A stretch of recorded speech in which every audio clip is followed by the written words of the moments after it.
Good morning, lovely people. Welcome back to another video. Well, today is a bit of an interesting one for me in that I've been given a great opportunity to use a different camera system. Now, the camera hasn't been given to me. It's not really sponsored per se. I don't have to give a favourable review. But in the last couple of weeks, OM Systems reached out and asked if I wanted to try their OM1 MKII. Micro Four Thirds camera, completely different to what I'm used to. I think the sensor is something like a quarter of the size of the medium format sensor that I currently use. But I'm more than happy to try it and give it a go. They've given me 3 lenses and I'll show you those when I get to where I'm going. But interestingly, today we might get some rain. Now, ordinarily that would present me with lots of problems trying to keep kit dry. Now, this camera system has got an IP rating, which means that I can take it out in all weathers. So really excited to try that today and put it through its paces. Now, I have got the camera for a period of time, initially for 3 weeks, then it goes back for checks, and then hopefully I'll get it back again, so I get to use it on more than one video. I don't have to give it a review as such, I just get to play with it and see what I think of it. So I will show you the lenses when I get there, probably about 10 minutes from where I'm going, so I will see you very shortly. Right, so here we have the camera body. Tiny little camera body compared to what I'm used to, but feels quite nice in the hand. And if you can see in there is the teeny weeny Micro Four Thirds sensor, not to be underestimated. Now, I would just like to say a quick thank you to Three-Legged Thing, who very kindly loaned me the L bracket.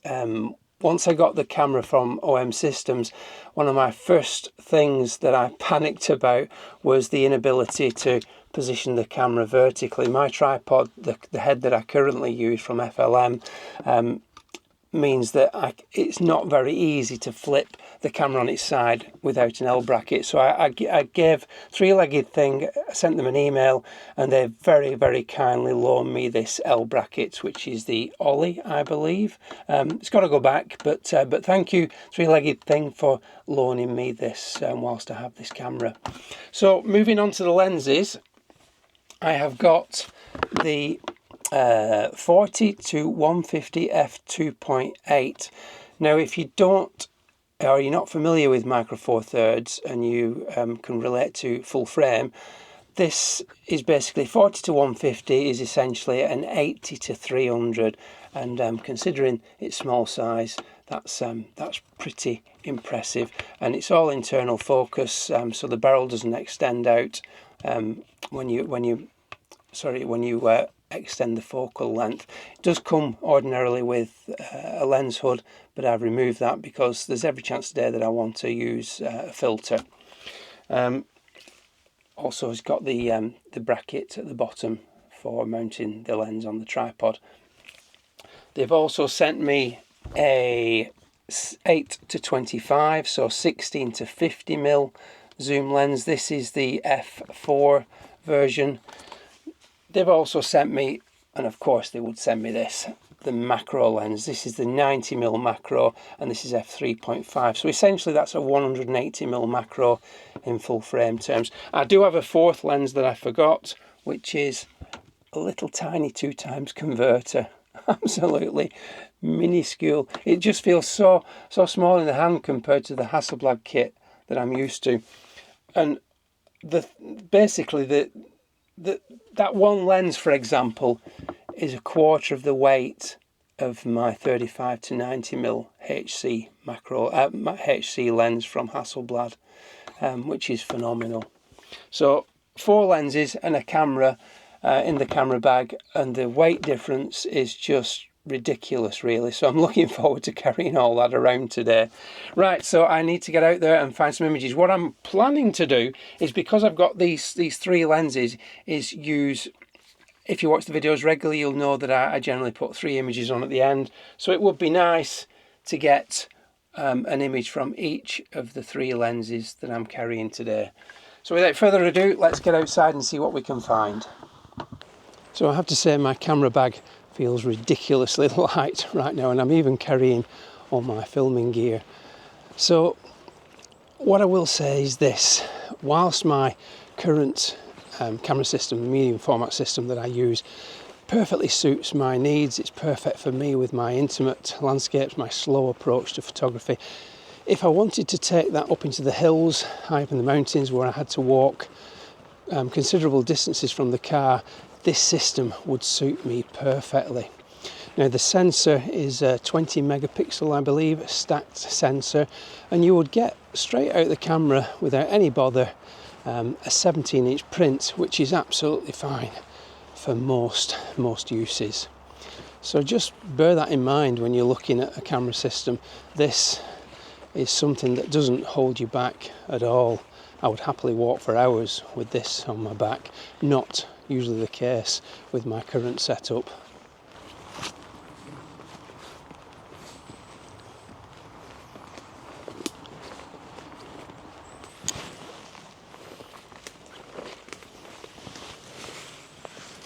Now, I don't know whether you watched my last in the field video, which was all about photographing in your happy place, especially at this time of year when everything is apparently just one colour, just very, very green, certainly in the woodland environment. So I've come to my happy place this week again, because I know that I will always find something when I come here, because I always feel inspired in this location. And as I said in the last video, if you don't find anything, and that does happen from time to time, then you will have spent some time in a place that you really enjoy. I'm convinced there's something here. I've been standing here staring up at this canopy, this particular little spot, for about 5 minutes now. Ordinarily, I wouldn't be able to consider something with such a small compositional area quite so high up. It's expanded my possibilities today.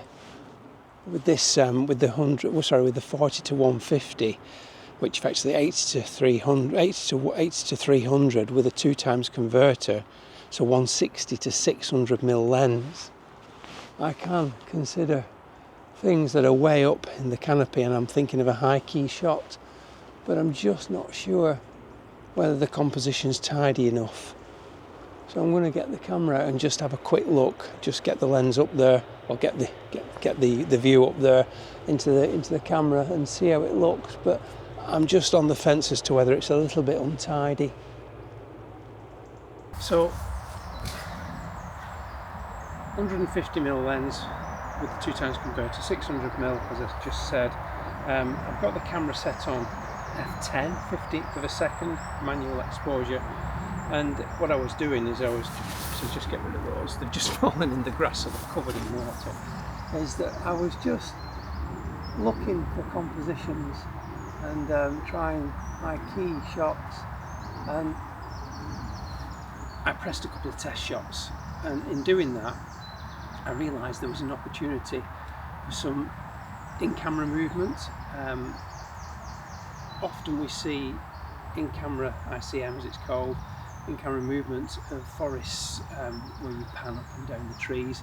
I don't think I've ever seen any in-camera movement of the woodland canopy, so I thought I'd have a go.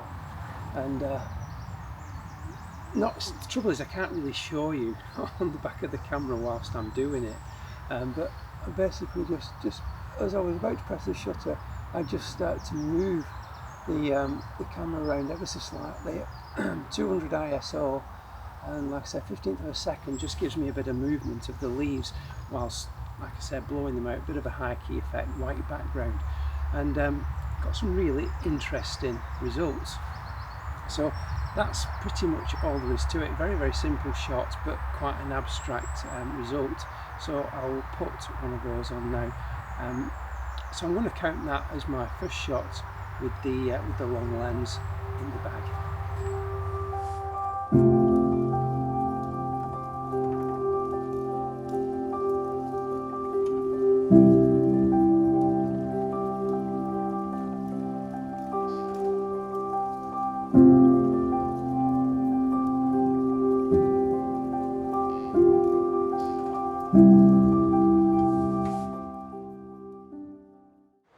So I've found a potential image, and I've just spent the last 2 or 3 minutes staring at it, wondering whether there's actually an image there at all. It's very, very subtle, and when I say subtle, I mean subtle. Now, one of the main things I look for in my images is contrast, and that's contrasting shapes, contrasting tones, contrasting textures.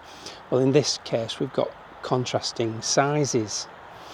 I'll just show you with this camera what I found. So just down here, in fact I'm going to hover there for a second to see if you can see it. So it's actually right in the middle of the frame. What we've got down here is a fallen Scots pine branch, the very tip of a branch. So when I say contrasting sizes, you can see the size of the needles by comparison to the spruce needles in which it's laying on. Now the main thing for me is to simplify this as much as possible, because it is a very, very subtle image. Things like these little nutlets, bits of beech leaves, all need to go to try and keep it as simple as I possibly can. A little bit of moss just over there. This I think is going to be a vertical composition, excluding things like this over here. Don't want any green in it, I just want these very, very muted tones and shapes, and I think that might work really quite nicely. What I will probably do in post is I'll probably put a vignette round here, not necessarily to darken the edges, but just to control the saturation of those middle pine needles, sorry, and just maybe bring the blue out a little bit in them, just so it separates them a little bit more from the background, rather than just relying on the sizes themselves. I'm not sure yet, I don't know. So I'm going to use a macro lens, vertical composition, and give that a go now.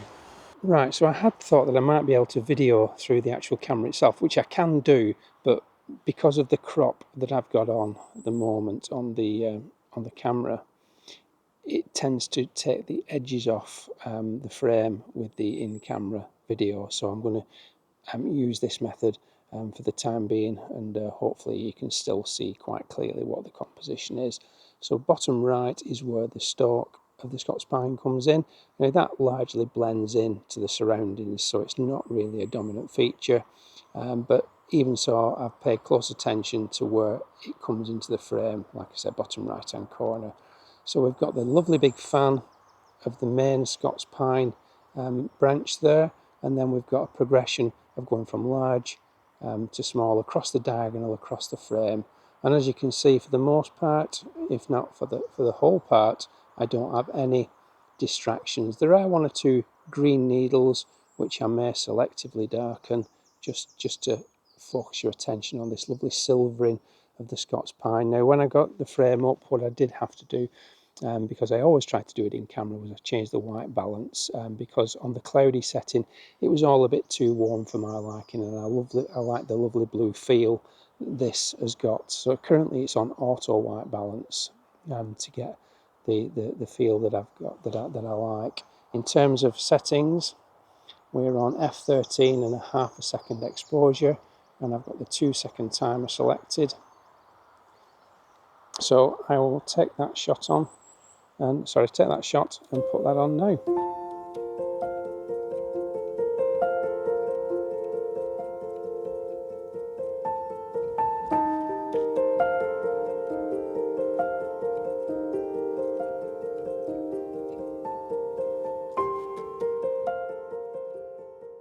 I think I may have a broad woodland scene, which is one of the things I wanted to photograph today, potentially using that wide angle lens. And when I say wide angle, I'm not going to completely open it up so it's completely wide. I'm looking to use the focal range within the zoom to get the shot that I want. Because it is a wide angle, I can use it to my advantage to get a nice letterbox, potentially a 16:9, maybe a 2:1 of this woodland scene just here. So if I could just rotate you round, My plan is not to include the sky, or if any of it does come through, just to burn that out so that it's not, it creates more of an illusion of a mistiness. There's so little of it going to be in the shot that it will just add to the overall feel of the image. I don't think I'm going to include these ferns in the foreground. I'm not sure yet, I haven't decided, I haven't framed it up. But it's going to be a letterbox of this particular group of trees here. There's some nice spacing between them, which has really caught my eye. The one problem I have is that when I looked at it from where the camera is, this sapling does fall in an awkward position on one of the trees. Now, whether I can just maneuver myself left and right so that that gets lost, that would work. But as it stands, it's quite a tall thin black line that's just sort of breaking in to the middle part of the shot, which I'm not so sure about. But I do like the spacing of the trees, and I think it's got potential. It's got some nice patches of different light going on in the background, which is what is going to give it that three-dimensional modelling to the image. So it's time to get the camera out and have a look how it all sits together. So I've got my composition all set up, and I think I'm going to go for a 3:2, which is the full frame aspect ratio of this camera. When I say full frame, don't be misled, still micro four thirds, but the full, utilising the full size of the sensor to get front to back. Really nice composition. I'll just show you the back of the camera now.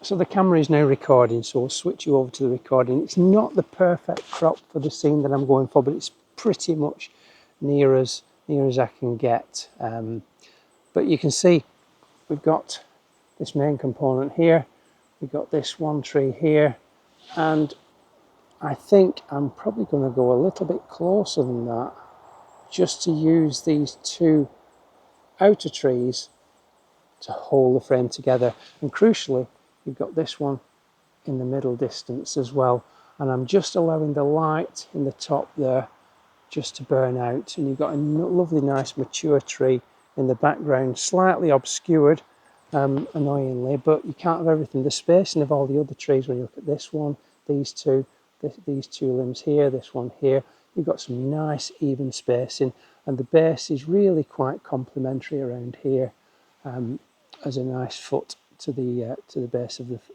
the image. In terms of aperture, I'm probably just going to use f11, maybe even less than that. The thing to remember with the micro four thirds is that you get a lot more depth of field comparative to that what you would get with full frame. So I could probably use maybe even 5.6 and get the same depth of field that you would normally get with f11 on a full frame camera. So I think there is nothing else to say on that, so I will put that on now.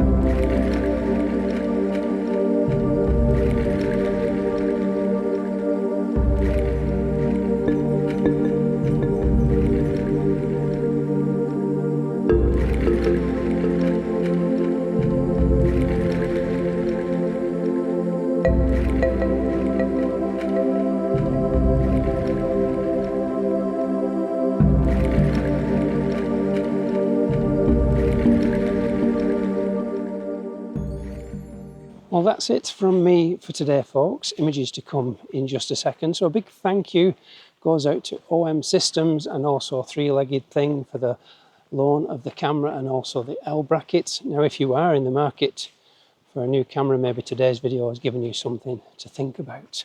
So as always, don't forget to give the video a nice big thumbs up. And if you're into the intimate landscape, like some of the images today have been within that genre, then do check out my ebook, The Intimate Landscape, available on my website, www.simonboothphotography.com. So until next time, I will see you in the next one. Bye for now.